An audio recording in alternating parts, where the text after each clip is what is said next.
అదే RTV app వార్తల్ని క్షణాల్లో చదివే అవకాశం ఉంటుంది. ఒక న్యూస్ పేపర్, ఒక టెలివిజన్ ఛానల్ మీ చేతుల్లో ఎప్పుడూ ఉంటాయి.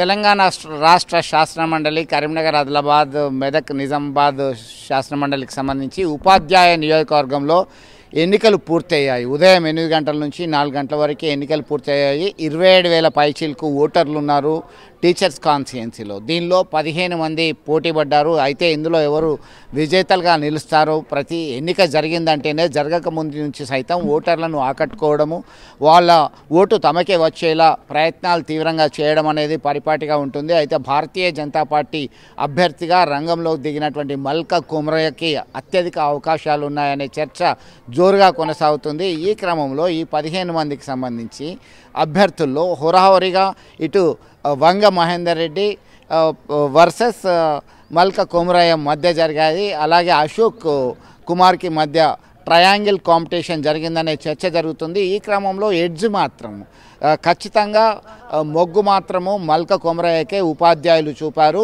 ఈ దఫా ఉపాధ్యాయ ఎన్నికల బరిలో నిలిచినటువంటి మల్కా కుమ్రయ్య, అతనికి ప్రైవేట్ స్కూల్స్ ఉన్నాయి, ఇతర స్కూల్స్ ఉన్నాయి.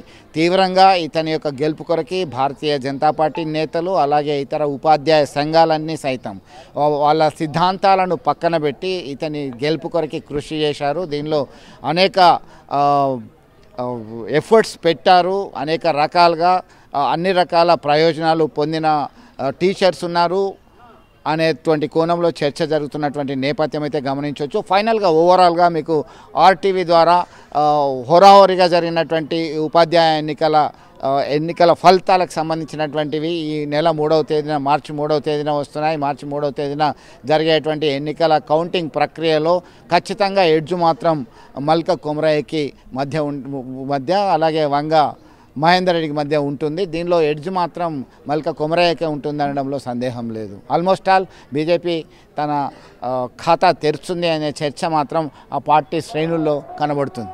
మరిన్ని వీడియోస్ కోసం ఛానల్ ని సబ్స్క్రైబ్ చేయండి. లేటెస్ట్ అప్డేట్స్ కోసం వాట్సాప్ ఛానల్ ని ఫాలో అవ్వండి. అండ్ లింక్ డిస్క్రిప్షన్ లో ఉంది.